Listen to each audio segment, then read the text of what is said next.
I once went to a restaurant in Singapore and the food and service was one of the worst. It was a hotpot buffet restaurant whereby you order the meat, and when my wife and I reached, no one served us. After what seemed like forever, finally a server came, gave us a death stare and just grabbed the menu and walked away, making me wonder if we should follow him.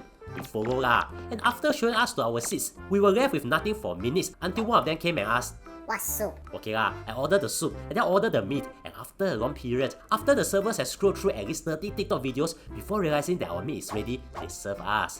And worse, it was the wrong food, and when I confronted them, they just took away the wrong item without a word and passed it to another table. Okay, I think you get the idea of how bad the service and food is. So I thought you should have a review of like 2.1 in Google, right? No way, it has an average review of 4.8 stars, and there were even well over 4,000 reviews. I read the reviews and it was many reviews specifically only praising just one staff member, and I thought that maybe she was not working that day lah. But lo and behold, it was the same server who served me that I owed her thousands of dollars. Let's give her a fictional name, Gombilang. And when I pay up, I finally knew what happened lah. So, why am I telling you this story? Because here's the thing, Google reviews appear to have gotten out of control, and after much research, I realized that many businesses are actually breaking the rules. But before that, you need to know this. Why are businesses doing this?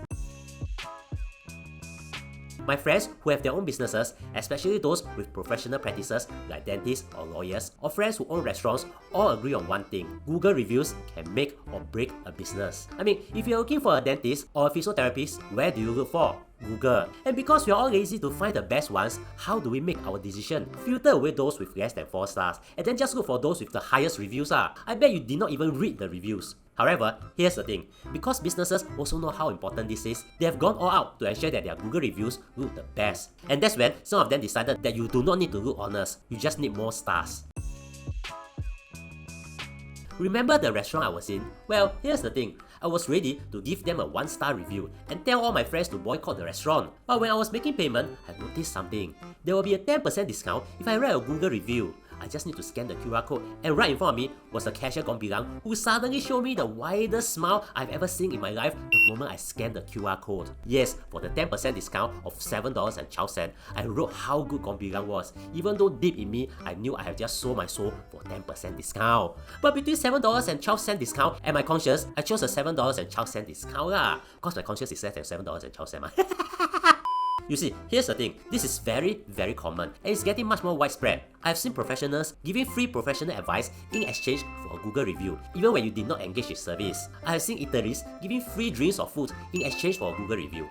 I have seen businesses giving countless vouchers in exchange for a Google review. Now, I know none of them have asked for a positive review, but just a review. But come on, you need to show the review to get the incentive. Do you honestly think you dare to write a negative one? It's like you trying 5 flavors in an ice cream shop and then walking off empty-handed. What, if you dare to, I salute you, sia. Now, of course, we have no issue if it's a genuine review, but if you have understood everything so far, you know that the average review of a business is no longer impartial when there's a deliberate attempt to solicit reviews, because the requested reviews will overshadow the organic reviews. Now, so what? Well, here's the interesting thing. This is actually not allowed. If you are looking to advertise your business in this channel, we can help you. There are guaranteed views and many big brands have trusted us. Just click on the link in the description. In the 2024 Today article, Google said that they have policies to ensure that reviews are based on real experience. And here's the thing, according to its Google Business Profile Help, they indicated that they take fake and/or incentivized reviews and ratings on businesses very seriously. Businesses found to have fake or incentivized reviews might be penalized, like not being able to receive new reviews or ratings for a certain period of time, having the reviews removed, or even having a warning on its business profile indicating that fake reviews were removed. But are giving freebies or discounts, like the restaurant I was in, to get reviews considered fake or incentivized reviews?